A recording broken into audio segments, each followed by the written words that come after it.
All right, guys, we got a very special guest today. Our next guest, very first role was actually in The 10. Since then, he's went on to star in films such as The Social Network, Mario Van Peebles, All Things Fall Apart with 50 Cent and Ray Liotta, shout out Goodfellas, and The Least Among You with Louis Gossett Jr., a legend, and Lauren Holly, as well as a TV show like Mind Games and with Christian Slater and Steve Zahn, and Future Man with Josh Hutcherson, and much more that we'll get into. Cedric Sanders, thank you so much for joining us today, sir. We appreciate it. Hey, thank you for having me, man. The pleasure's mine.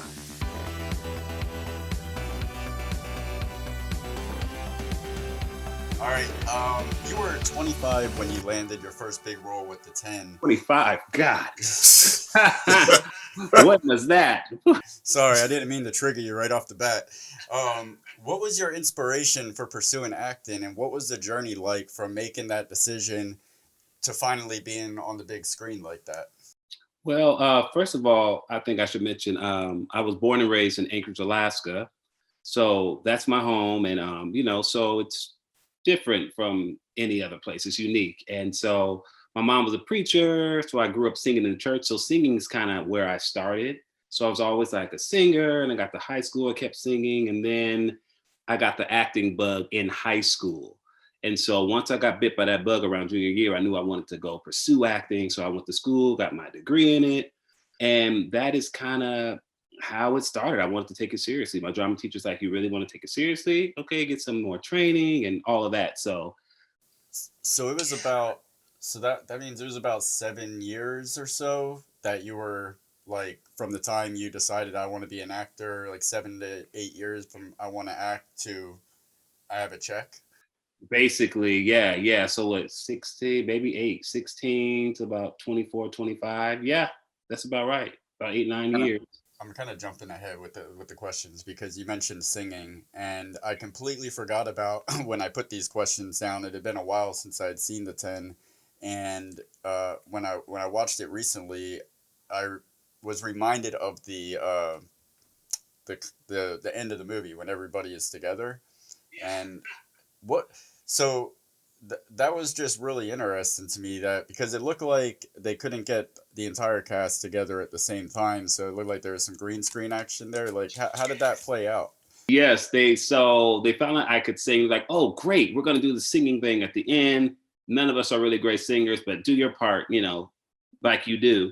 And so we were in a recording studio, and they said that's gonna be green screen because a lot of it was green. Like all those actors they had in there, they had like a all-star cast with these cameos. So everyone was in different places. Like, I think they kind of even went where some people were and just kind of did stuff there.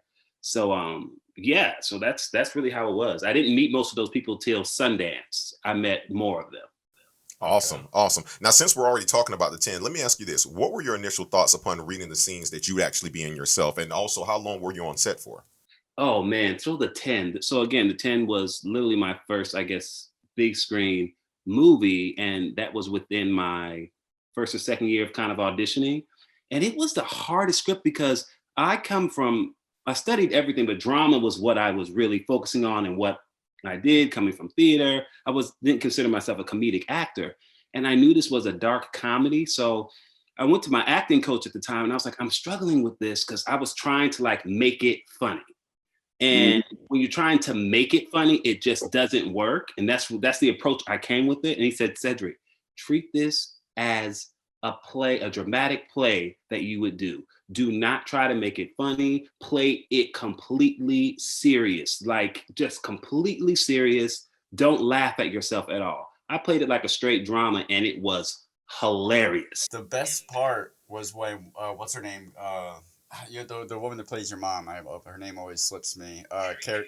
Yeah, when you guys say, "Why are we so? Why is our skin so dark?" or something along those lines, and she goes, I know," and that look that you give her right after that, like, what the fuck? is and now that's exactly what you're saying. It's that like that was like a dramatic face that you gave her. Like you almost just found out that somebody died, Mm. and it plays so it's one of the funniest parts in that whole sequence. Thank you so much. Yeah, and once I found out, I think I discovered how to approach comedy because I'm the straight man in the comedy. I'm not the ha ha ha guy. It's the, you know, you have the straight man and you got your, you know, your slapstick guy or the funny guy, you know, who's making up jokes. So once I found that pocket, I had so much fun doing that kind of comedy. And those are the kind of comedies I continued to do when I did do comedy. So, but you get the script, and this is, I mean, it's wild. I could only imagine what it looks like on the page out of context. Like, how did you explain that to, like, I got my first big gig. Well, what's it about? What are you doing? Like, I play a twin brother whose dad is not there, and there's an actor that comes in that impersonates Arnold Schwarzenegger. Like, Yeah, people were just like, what? But some of the people followed that whole Reno 911 like group, like David Wain and them. So some of my friends were cult followings of like that whole genre. And so they got it. They were like, oh, yeah, this is gonna be great. This is what they do. They do this weird stuff. Meanwhile, I was just like, when I first read that script, like, what's happening? Why do they want to see me for this? Well, were you familiar with like Wet Hot American Summer or anything like that before going? Oh wow, so you were Not until after I got it, then I kind of, or when I got the script, started looking up those guys because I didn't know any of that. Yeah. awesome. Well, you killed it, and that what you said about acting, that fits perfectly with their movies, because it's like everybody in their movies, they don't realize that they're in a comedy. Everything is played so straight, and that makes it so much better. In the scene, you share the screen with the very funny and talented Oliver Platt and Carrie Kenny Silver. What was it like working with them? Well, you know, I could tell right off that I knew they'd been doing it for a long time. They were just pros, and my gosh, she was so funny. I mean, she's just funny when the camera isn't rolling. So the room was just so comfortable, and, you know, she just felt like a relative to me and Arlen, the other actor playing my brother. And they were just great. They were just funny. They were there to have a good time. Oliver Platt, you know, it was like, and I guess I would say he does both, but I would say I've seen him in a lot of dramas too. So, you know, and I admired both. I admired definitely Oliver Platt. I had seen a lot of his work before. So it was exciting. It was a big party. No one took themselves too seriously. It was just one of the coolest sets I've ever been on to this day. Amazing. Now, I was going to ask one thing. You were talking about the people that you were working with. One of the people you worked with was actually Arlen Escarpita, who plays your brother, and he's 1 year older than you and came into the 10 with a little more experience behind him. So what was the relationship like between scenes, and did he offer any type of advice to you or give you any instruction on how to make things go? Yeah, you know, Arlen, again, like you said, he was a pro. He had been doing this longer than me. And, you know, he had been on a TV show for several seasons. And first of all, we're close friends to this day, like one of my best friends. And he just telling me stories on, you know, on Hollywood, little inside stories and, you know, different movies he was in and what it was like on set. And I just like soaked it all in. And I learned a lot from Arlen too. And we felt like we know we didn't look anything alike, but we were fraternal twins, and many fraternal twins don't look anything alike, but we were like twins. It's like we knew each other. It's like we knew, like we did things on film, like we would look at each other. No one told us to look at each other at that time. We just kind of just felt it and just looked at each other. And you guys killed the end of that scene right before it turns into a Sunny D commercial, when you guys, I'm not even going to try to do the lines because it's insane what you guys got out, but the way it kept building off of each other and the rhythm of that was perfect. Is it the person who raised you? Is it the person who gave you your DNA? Or maybe it's the guy who hangs out in your house doing an imitation of a famous comedian who is the same race as another famous comedian who is your biological father. And that was happening in the moment. I don't think we knew our lines, but we really rehearse and block out, okay, then you're going to do like this. We just kind of went, and I can't wait to work with Arlen again. We both can't wait to work with him.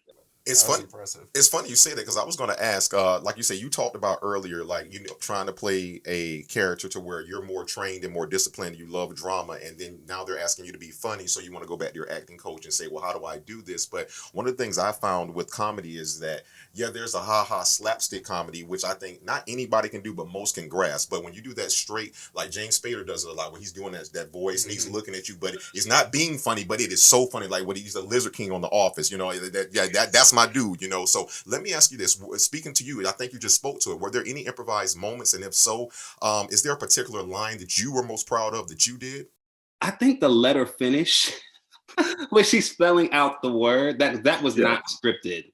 Okay. Wow. And I think he was just, feel free if you want to just add something. And he was saying, Arlen was just like, no, stop. I was like, let her finish. Oh, dude, because she's spelling out a whole sentence, and she's right there at the end. She's like, ARNOLDSCH.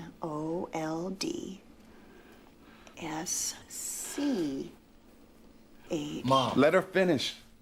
that was like a killer punchline. That's crazy that was improvised. That's I think that's how he really felt. Like, no, we've gotten this far. She's gonna finish. So this was a long time ago, so I don't know if how much you remember about that. But was this something that was like you were thinking about it in prior takes, or was it like on your feet right there in that take when he says try something just came out?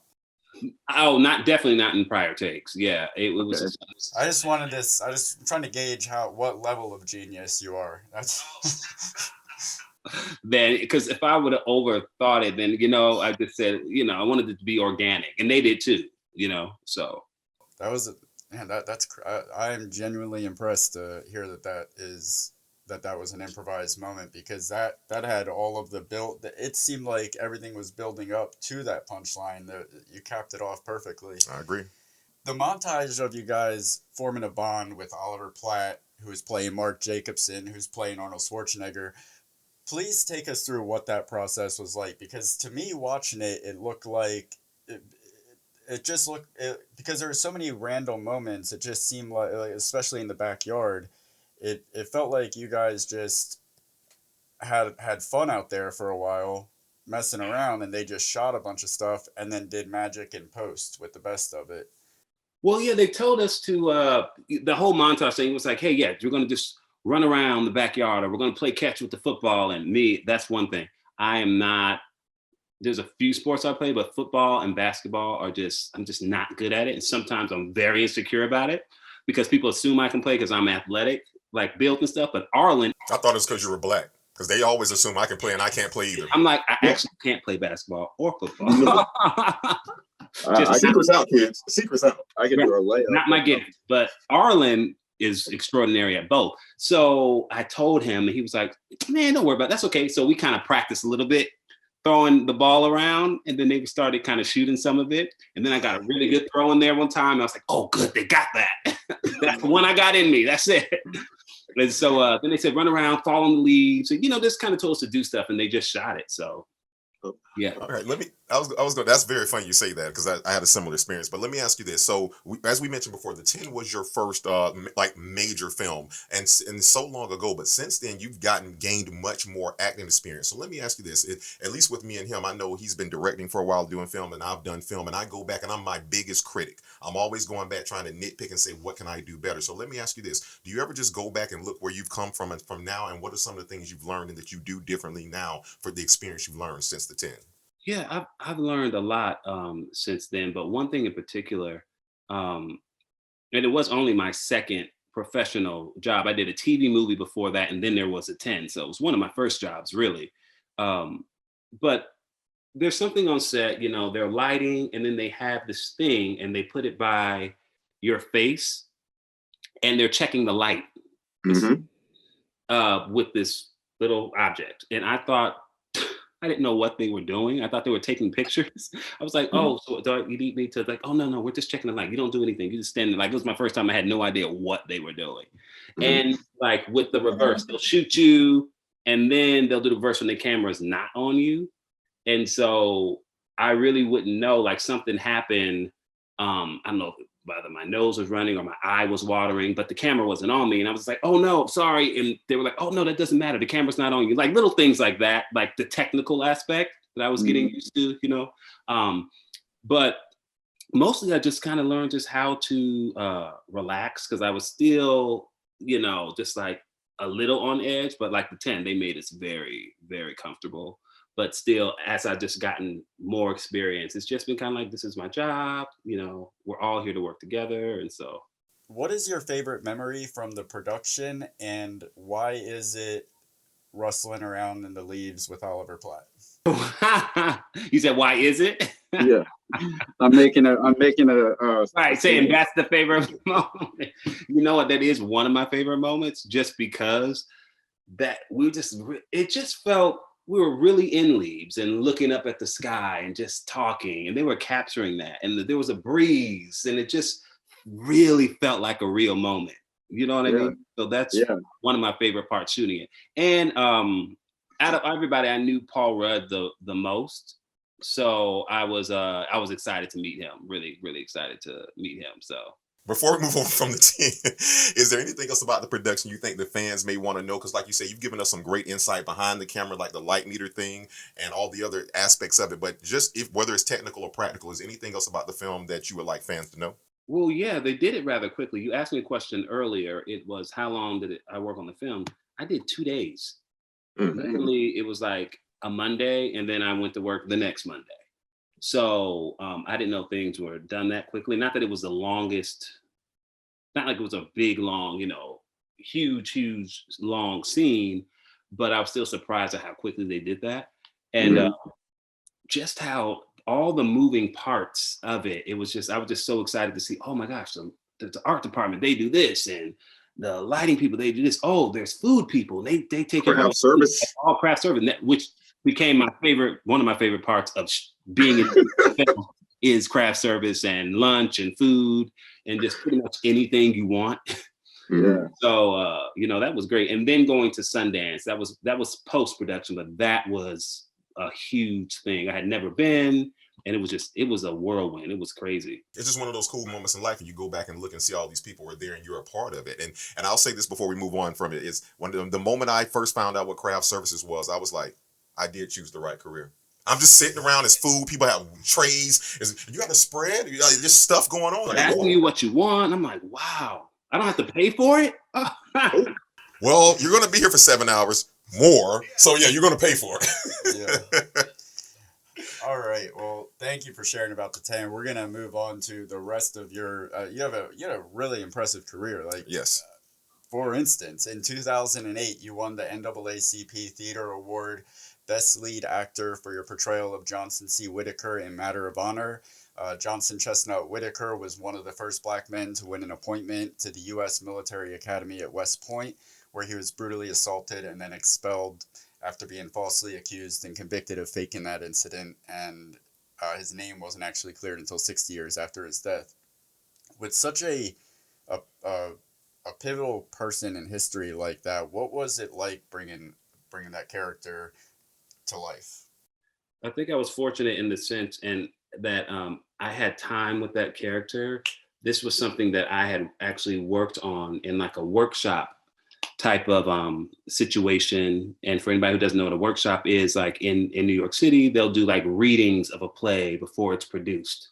And the director had asked me when I moved to New York to come and be a part of a reading for this play, a new play he was directing. So that was like 2 or 3 years before we actually did the play. And then I did another production in New York. And then I was moving to Los Angeles from New York right before the 10 came out and some other movies were coming out in theaters. And literally I got a call asking me to be in the play in California in a full production. So I had lived with this character for nearly 3 years. And so I feel like I just had time to really know him and do research on him. And so I was ready when it was time to do that production. And everyone doesn't get that opportunity to have the characters that long. Even people who do movie biopics, you know what I mean? You don't always get that kind of time. So when you're playing a pivotal character like that, you want that time because you don't want to let people down. Especially, it's one thing to have a role that no one knows about, but when you're portraying a character who's been through that stuff, like you feel like I gotta nail this, or you don't know. Yeah, it obviously paid off too because you got the award. Correct. Hey, speaking of that, can you hand me that thing off the wall real quick? Just hand me that. Yeah, thank you. Appreciate it. Now, I don't know if you knew this. Now, me and you have something so much in common here, but I'm going to read this first and I'm going to tell you what we have in common after I read this. Now, in 2009, another space was filled on your awards mantle when you won the San Diego Black Film Festival Award for Best Actor for your performance in The Least Among You, playing Richard Kelly, a Black college graduate forced to serve probation at an all-white seminar after the 1965 Watts riots. What was that experience like? Man, that was That was I feel like that was a full circle type of experience, because that play, Matter of Honor, is kind of similar in the sense that, this black man accused of a crime he didn't commit. He's in a situation or institution with all white people where he's the outsider, and things are happening to him. He's being discriminated against, and that happens in the least among you. I was accused of something. I'm sent to this all-white seminary, and discriminated against, and what have you. The director of the least among you happened to be sitting in the audience of the play A Matter of Honor when he was trying to cast his lead in that film. He already had Louis Gossett Jr. They were probably 6 weeks out from production and did not have a lead. So he's reading the LA Times or something, the paper in LA, and sees a little article about the play. It's a picture of me. And he's like, ooh, that could be the guy, literally. And he goes and watches the play. And in his mind, he's like, that's the guy when he leaves. I don't know any of this. I get an audition, regular audition like any other day, and I audition for the role. Then I get a call back and I meet the director, and he tells me he saw me in the play. So that helped me get the role, having the role in the play. And I didn't think that I was there, a little insecure and nervous, because I was seeing actors who'd done more work than me, actors who were in movies that I've seen. And I was like, oh, they're getting this. No one knows me. So everything kind of happens for a reason. And that really came back full circle. So those two kind of connect to me, those two projects. So that play put you in the position to win an award, and also put you in the position to star in a film that you won another award for. Yeah. What's amazing about what he's saying is this. I tell people this is our film school moment for you guys out there, is that whether you're doing a play, no matter what you're doing, you can have one word, no words. You always bring your best. I don't care if it's the third show or the end of the night. You do it. Whether there's one person in the audience or 100, because that one person might be the director. That is 100% correct. Now, I don't know if you can see this, but in 2017, someone at this desk won an award at this festival called the San Diego Black Film Festival, and he was the Best Actor 2017 for the film Then There Was You. Tori! Sean, wait a minute, baby! Yes. Oh my God. Was that? How crazy is that, bro? Yes. So, someone at this desk, as if it were me. Well, I mean, hey, listen, did we just become best friends? So we're brothers, and we didn't even know it, man. So hey, from one to another, brother. Here you go. I give you your flowers while you still smell them, man. and we're gonna work together soon too, man. We're gonna do this, and we're gonna tell these stories. That's amazing, man. I mean, I was like, what? 7, 8 years before you. I feel old. No, man. No, and here's the crazy part about it. We filmed that in 2011, but the director who shall not be named, Voldemort. He didn't get into the festivals until later, and I love that, because why would I want to compete with you, man? Let's all win. You know what I'm saying? Let's all win. Right. There's room at the table for everybody. I said, let's all win. Yeah. Congrats, bro. That's amazing. Thank you for sharing that. Hey, no, man, thank you. Because when he told me, I'm like, he won what? I said, you mean the San Diego Film Festival? He's like, nah, San Diego Black Film. I'm like, that's my shit. That's my territory. Good, but great job, man. Great job with that. And like you say, you worked alongside the great Louis Gossett Jr. What was he like to work with? He was like an angel. He's a mentor. I actually talked to him in January or February. I talked to him. So we still keep in contact, but he would bring me like little daily devotional books, or share a little knowledge with me. He was just like this grandfather, and he would just sit and talk to me and about different things, about how I'm feeling and stuff like that. He's just beautiful to watch work. You know what I mean? And sometimes I feel like he's even underappreciated. I know he won the Oscar and things like that, but that's because Morgan Freeman won't die. Like, if Morgan Freeman would just either die or retire, Louis Gossett Jr. could start getting his due. That should have been my line. No, I'm just saying that should have been my line. So I'm not wrong. I'm not saying anything. You fix that in post. Let me ask you a real quick question. Did you happen to catch Louis Gossett's performance in Watchmen, the HBO series Watchmen? He killed that, man, from a wheelchair. And he was nominated for an Emmy, rightly so. Yes, man. Yeah, he's awesome, man. Yes. Oh, you don't want to say anything now? I'm not saying anything because it's on you. Oh, it is on me. Yes. Yeah. The egg on my face. All right. With that being said, all right. So let me ask you this. You actually wrote the lyrics to a song called "Set Me Free," featured in the film. Can you tell us a little bit about that? And is writing something you love to do, or how did that come about? Yes, I co-wrote that actually with the music composer Mark Killian. Hmm. Um, he had he had like the track for it. He and I think maybe his fiance or something, they had the track for it, and she had did like a demo of a version of it, and I came in with some lyrics to replace a lot of those and added Mhm. my own thing to it. And so they knew I sang, and I shared with them that I've written a few songs before, and that would be great to know, kind of make it my own, and they agree with that. So I was glad they did that. I wish more people could hear because a lot of people don't know it because sometimes they don't always watch the end of the movie. Mhm. But yeah, it was great being in the recording studio. They had like a 10 member choir in there, and so it was a lot of fun to get to share that part of me, the music side. Yeah, man. So the stage play also led to being on a record. Yeah, yeah. Domino effect. Talk about a platform. The rest. So in 2010, you starred in The Social Network as Reggie. Ooh, star. That's a bit. Thank you for using that word. Oh, he has been on fire with the Yeah. starred word. Listen, it like I told Andrea. Yeah. Andrea Rosen was we talked to her last night, and she did not like the fact that we kept saying starred, and to me, and this it's the same when we make a movie.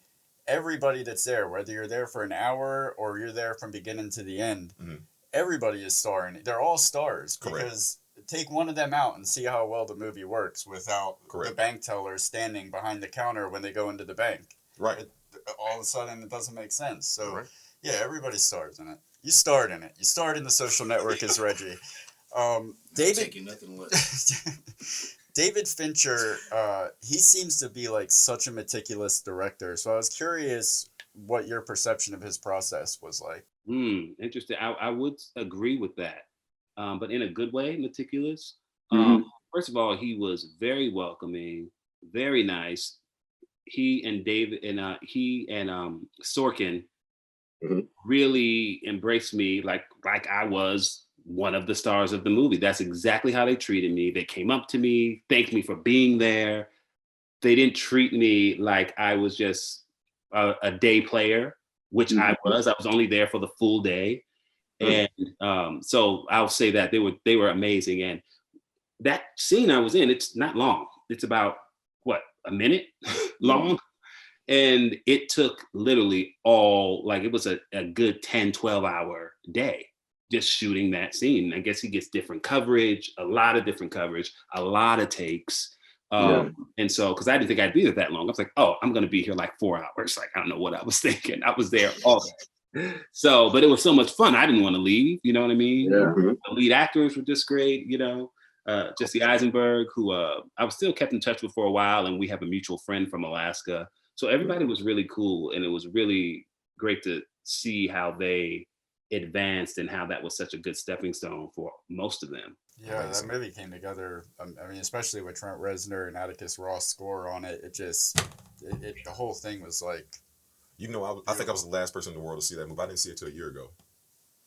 Right. I mean, my fault. Bro, really? Yeah, I was late. Like, I have this thing, like, if it's been so many years, I have to wait to see something. I don't want everybody else to tell me about it. Don't tell me how good it is. I want to know how good it is. And with that being said, let me say this. Now, you did something that most people can only dream to do and most people don't get a chance to do. Now, between the years of 2010 and 2014, now you played Lewis in the series 10,000 Days. Now, you actually got a chance to reprise that role in 2014 for the feature film. So you did what I call the crossover effect. Most people who play the actors in a series never get to reprise their roles in the film. So tell us about that process and how did that go? Yeah, well, I think it happened maybe a little differently. 10,000 Days was one that I wasn't sure really what the project was. I didn't know, like, it was something that was being cast, and it was like this independent production, and they were doing like a series, and it was going to be like short episodes or something. So I was like, okay. I didn't think much of it. I said, okay, sure. I went in, did it, and then we had like a table read. Then we were shooting, and they had, like, for this project that was kind of indie, they had a pretty big budget. So anyway, but we shot the series, and then I guess they, instead of keeping it as a series, they decided to make it a TV movie. Gotcha. In 2011, you starred as Sean in All Things Fall Apart, written by 50 Cent, directed by Mario Van Peebles, and starring 50 Cent and Ray Liotta. This was the movie that 50 Cent slimmed like way down for, to the point of being unrecognizable. What was that experience like shooting that film, and also just like seeing 50 Cent in that condition? Yeah, Things Fall Apart. All Things Fall Apart. You know, we shot that in maybe, I want to say it was like February. We shot part of it. We were there like maybe a week and a half and shot part of the film. And then we had 9 weeks off. And I said, well, how are you gonna, lose that weight, Fifth? He was like, oh, I'm doing this liquid diet or something like that. So he basically did this liquid diet, ran on a treadmill. And then when we saw him was a week before we were starting to shoot again. And he was literally smaller than me. I'm like, I'm bigger than 50. He's scary, bro. He was. Remember those pictures hit the internet? Everybody was like, "What is 50 doing?" They thought 50 was on that pipe. He went down to 25. Yeah. Oh hell. And people were like, yeah, 25 cents. That's what Mario was calling him, 25 cents. Oh man. The question I was going to ask, like, did you get a chance to work directly with Ray Liotta? I mean, any time you got somebody from Goodfellas there, you want to try to make the best of it. Yeah, man, Ray Liotta. Yes, the hospital scene. We were all in that. So he did a few days on that, and he was really cool. Then I saw him later, a few months later. He brought his daughter to 50 Cent's concert. He invited all of us to his concert in downtown LA. So we were all backstage. Ray Liotta, his daughter, the cast, his friends. So that was so cool. Are Ray Liotta's eyes as piercing in person as they are through the screen? Absolutely. Yes. Okay. Wow. So there's no trick photography there. Let me test your movie skills here. He said everybody was backstage. I would say everybody was backstage having fun and stuff. I had it right in my head. That was the perfect setup. When you pierced into his eyes, you took my line. I like how I'm ready. 3, 2. Hey, you know what's a good movie knowledge time? He said everybody was hanging backstage. You think Stack Edwards was back there? Who's Stack Edwards? No, and I don't feel bad because you yourself up just trying to get the question out to me. I was ready, but you went Pierce Brosnan on me. I don't know Stack Edwards. Stack Edwards is from Goodfellas. He said, hey, this person, I've never seen it. Get off this show now and give me my headset. Hey man, can you do this? Now mess with you, bro. All right, so listen, let me ask you this now. Okay, kind of get a little bit more serious here. Just now, in 2014, you starred in a series. Yes, we did say starred. You starred in a series called American Coco. That's with 2 Ks, not 3. Should have been 3. About a group of employees at a place called EAR, EAR, which goes for an acronym of everybody's a little racist. You guys were tasked with solving racial situations. Now, it looks like it made a return in 2017 with one of my favorite, just most beautiful, the original Coco. Miss Viola Davis narrating it. Now, in 2014, you played Brian, and in 2017 version, you play Baldwin Bledsoe. Can you elaborate on what the show is about and how that all transpired? Yeah, the show was created by my dear friend, Deara Kilpatrick, great friend of mine. And basically, she wanted to create some content for herself. She's a brilliant actress who I think was being so overlooked and not getting all the auditions and the recognition that she deserved. And anyway, her and her husband got together and she wrote this web series, did not have much money at all behind it, asked her friends to be in it. And I just got cast in the TV show Mind Games, which I'm sure you'll probably talk about later. And she said, Cedric, I know you got this show Mind Games, but I'm doing this project. I want you to play the guy that I'm dating in it. I think it fits you. We'll shoot all of your scenes in one day before you go to Chicago, one day. I said, anything for you, DR, of course. So I took the whole day, shot everything they needed, and they put it together, and then it was put it out on the web. She knew Viola and her husband, like from theater. And so her husband showed the web series that was on YouTube to Viola, and they got together and was like, yeah, we want to kind of get behind this. And so a few years later, ABC Digital got involved. And then ABC, no shade, wanted to kind of like bring in maybe some other people for different roles, maybe a more recognizable person for my role. And they tried to get these bigger names. And DR was like, no, she said, you know what? That's okay. I'm going to say that he has to be Baldwin. Baldwin's a bigger role anyway, because Baldwin She said Mhm. the main people who work at the agency have to be these people, these theater trained people, because they're theater trained. It's going to be a lot of lines. I got to have these people. So they Mhm. said, so that's what she did to keep me in it, but it was a better role. Um, so I was recast and Mhm. in a better role. And so Yeah. uh, the role that I liked better. And so, yeah, so that's how that kind of happened. And then ABC released it online and it was a great success. And I'm so proud of DR. And it's just one of the, it's in my top 5 of the things that I've done That's for sure. That's awesome. It's kind of like Always Sunny, just some guys making a independent series on their own dime, and then FX picking it up. It's so cool when a network doesn't just like create something for marketing purposes or for being commercial. They go out and actually find something that a true creator is putting together. Well, I'm gonna tell you what's not cool though. What's not cool is what ABC tried to do. He won't say it. I'll say it. It's shade. Because I'm going to tell you one thing. One of the good things he said about his friend Dr. Kilpatrick is because I know you guys work together, if I'm not mistaken, on Goldfish, and she plays, of course, the lead with you in in American Coco. But one of my things is this: is that you. You want to be with people who are going to ride for you, and don't get me wrong. You want to, but you still have to remain who you are, and you want that bond with someone. And clearly, you guys had that bond. She just didn't throw you to the wolves. A lot of times, ABC, NBC, all these shows, they'll, oh, we really love it. We just need someone more recognizable. Well, why you think I had to start fudging my resume at these other jobs? They didn't know me. I had to get my foot in the door. They tried to do it to Issa Rae. They tried to do it to Issa Rae with her show. Yes. They wanted to cast somebody else to play that role in Insecure. It's her. No way. For No her. how. It's her. It's. Have you seen Insecure? Mm-hmm. I've seen clips. You're now welcome back on the show. Welcome back, Dave. Thank you. You can come to the cookout. Yeah, you're back, man. You're back. Is that a BC?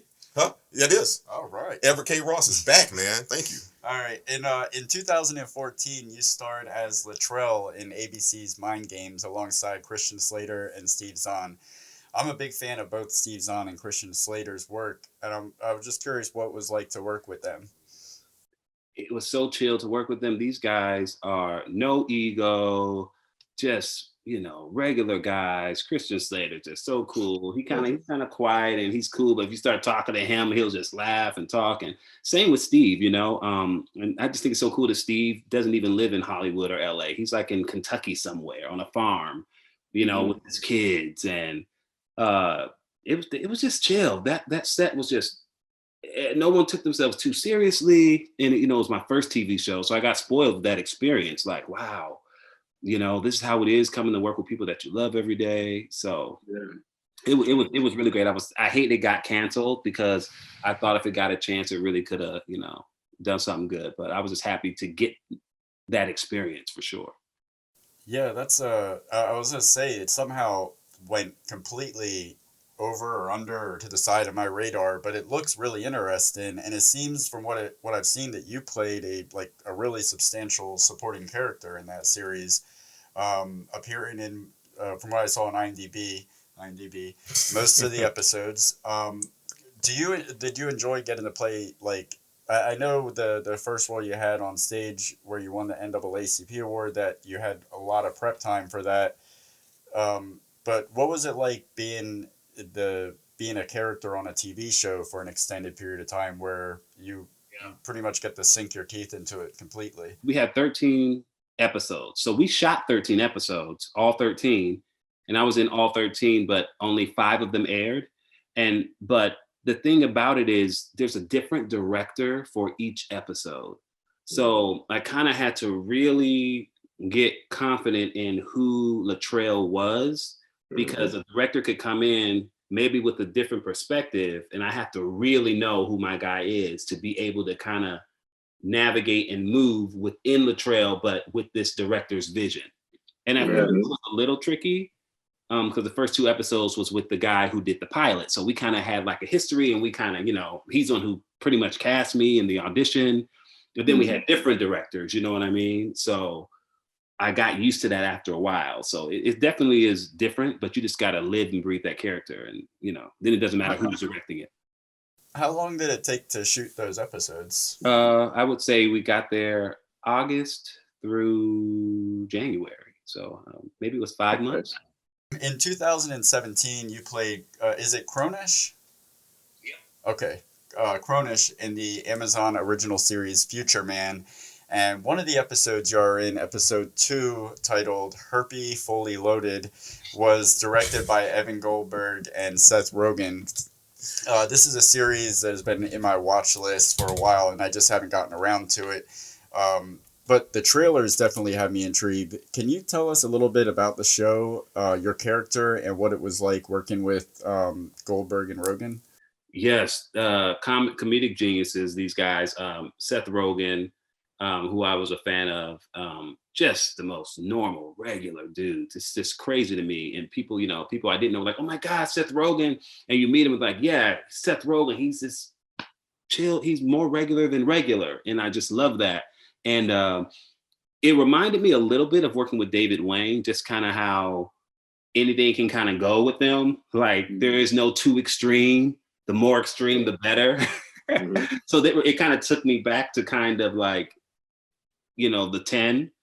Yeah. And again, my character was very serious, very, uptight. And I was playing a younger version of Keith David, the actor Keith David, who's been in, hundreds of credits. The man never stops working. But I met him 7 years prior. We did like a reading of these classical plays for like a 2-day weekend in like Missouri or something. It was really random. Him and I went to dinner. I heard all these stories from him. So I kind of got a good sense of Keith David. 7 years later, I'm going in to play a, younger version of him. So I just remembered how he talked and how he talked very proper. So I went into the audition. It was very much how Keith David would speak. Oh, I know it's pretty, baby. But I didn't take it out for air. And so I kind of felt like I knew I was getting that one. Otherwise, I don't know I'm getting that one. I saw it. I said, nope, this me. Yeah. We the same complexion. We about the same height. I said, nah, this is. So I was waiting for the phone the next day, like, claim it. Oh, yeah. That one I was like, I felt that one. Yeah. Turning down jobs. Like, no, I'm booked that month. No. Seth is calling in a second. Hold on. Yeah. Don't call me, call my people. Yeah, that's all. Then let me ask you this. Of course, another film terms, kids here, NDA. Now, of course, there's a such thing called a non-disclosure agreement, so feel free to not speak about this if you can't. But you were recently were involved with a Michael Bay film, currently in post-production. Is there anything that you can share about that? Yes, I will say that the film is going to be different from any Michael Bay film. I really think it's a heavy character-driven film. Nice. There is the action, there is the explosions. You will be on a ride, but I really think there's more of a focus on the story in this. And they already know who's cast. It got great actors in it, like Yaya from just won the Emmy for Watchmen, and Gyllenhaal, Asia Gonzalez. So I'm really excited about. He actually just emailed me recently. I'm really excited. He's cutting it and stuff now. So yeah, that one was I was a little shocked. That one was a shocker, actually. So you weren't waiting by the phone this time. You had put the phone down At all. Didn't even. I thought my manager was calling about something else. And I was like, what? Amazing. That's the perfect descriptor for it too. It's different from a Michael Bay film, like, because that's a good pitch. Because when he said that, what I thought about the cuts, like cut. And I figure you're gonna go character driven, story driven. I love Michael Bay films, right? But I would also love to see Michael Bay do an un-Michael Bay film. What's your favorite Michael Bay film? Teenage Mutant Ninja Turtles. You do know he did Bad Boys, right? Honesty time here. Put your honesty card out here. Tell us about your worst audition ever. Speaking of not waiting for the call. Yeah. Worst ever. Oh man. Worst in the sense of I'm gonna say there's two, but one I would say is my biggest regret, but the right people got it. But I could have come harder, and I regret to this day, for my Moonlight audition. That movie went on to be brilliant and amazing things. I don't know what it was. I don't know if I had a whole bunch of things that week or what it was. And it was perfectly set up. The director embraced me when I walked in, and he was like, "Hey, you were the black guy in the Social Network, Cedric. I'm happy to meet you." I mean, comfortable, and he was not a big director at the time, and it wasn't some big budget film, but I thought the script was great. And I just didn't feel like I really prepared as much as I needed to, and I didn't think it was a special audition. And so, I'm not saying I would have got it had it been my best audition ever, but to me, I knew it wasn't my best. And then I had an audition for like a TV show that I just completely went up on. It was just standing there like, line? How are you going to call line in the middle of the thing? Hey, but you say it confidently. Yeah. You say whatever you say. Line. To me. Somebody do their job. But I was just like, could not remember anything. Let me ask you this now. If your acting reel could only feature one scene, which performance out of your career, which is not over yet, by the way, would make the final cut? Like one scene, like, hey, this is me, this is who I am. This is Cedric. Okay. I would say my clip from 911, because I think you get to experience me being brave and a hero and saving someone's life, and to being a caring and loving father where family is important. And I have all that in that section that I put in of 911. Nice. Yes. That's crazy. He worked with someone on Reno 911, and now he's working on 911. Hey, Lord of Connections. I'm already working, brother. Well, he worked with Christian Slater on Mind Games. Mind Games. Right. Worked with Christian Slater on Mind Games. Worked with Winona Ryder on the 10. Heathers. Wow, man. Listen, man, you're so money right now. As someone who has acted in films, shorts, theater, television, from landing roles to supporting characters with award-winning performances, what is the best piece of advice that you can give to someone who's aspiring to be an actor? You know what? My best advice really is try to make it about the work, because when you're there's this thing about being an actor, there's all these expectations and all these comparisons and all these ways that you think it's supposed to go and what you're supposed to achieve when. And if it's about the work and creating and getting to experience different people, like I have a big audition, actually, I'm about to get back to studying now, and I'm going to put it on tape here in this room tomorrow. And for that hour that I'm working on that, I get to live and breathe and experience this character. And for that time, I am that character. Getting the roles the icing on the cake. Of course, I'm doing it and I want the job and I want the paycheck and I want it to be another thing that could further me into the next. But if it's only about that, and that's the only thing that you're consumed with, you won't have fun doing it. And let's say it doesn't happen for 10, 15, 20 years after you expect it to. You haven't had fun and you haven't really taken advantage of this beautiful thing called art and acting. So my best piece of advice is know if you want to be an actor or if you want to be famous. So, because if you want to be famous, and that's a different thing, then we're talking about other things you need to be doing to get famous, because you can get famous without. Just pull your nipple out. Whoa. Just pull your nipple out in the right place. You're there. To quote Jay-Z, fame is the worst drug known to man. It's stronger than heroin. That's Sean Carter. That's Nietzsche. That is not me. Let me ask you this before we let you go, man. And we appreciate it. We would never take you away from the art. And I'm glad you said that about art, because a lot of people do not know that. People see people on TV and they think, oh, I want to do that. Are you prepared to sit on set for 18 hours and say 2 words? Because that's the life you can live sometime. But before we let you go, is there anything coming up that you can speak on that you'd like the audience to know about, whether it's anything singing-wise, writing-wise, family-wise, anything you'd like to share? Well, you mentioned Goldfish earlier, and I just got word that is in the official selection for the Brooklyn Film Festival. And it's streaming, I guess, at the same time. It's on Instagram, Goldfish Film.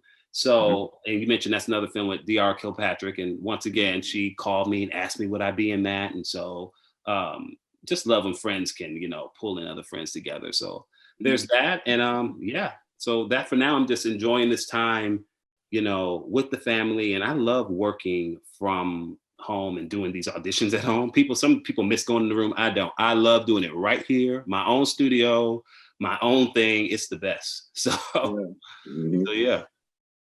Well, we thank you very much for taking the time to talk to us, and wish you all the continued success in the future. One last final question. Do you have any parting words that you'd like to leave the audience with? Yeah, this year has been insane for all of us, and I've learned a lot. And so, but in that, it's just like being true to yourself is so important, and just really living in your truth. And that's just something that I'm just dedicated to doing. And I just want to encourage everybody just to do that, because that's all we have. And it's just, we all just more than ever want honesty, and we want authenticity. And it's just really great to be authentic. And that's what I'm working and striving to be better at every single day. So unless you are a white supremacist, then be inauthentic. Live a lie. Be somebody be else. somebody. Yeah, it's okay, man. Hey, EAR. Hey man, thank you so much, man. Listen, San Diego hasn't been the same since me and you left, man. I'll be following you on your social. It's big facts. I'll be following you on Instagram and everywhere, man. We'll make sure we put your information up there. Thank you so much, man. Go get manifest and claim that next audition, man. You'll get it. We'll see you at the top, man. All right, guys. Thank you so much. Thank you.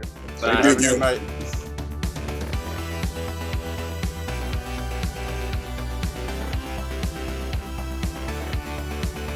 Why don't you subscribe? It'll last longer.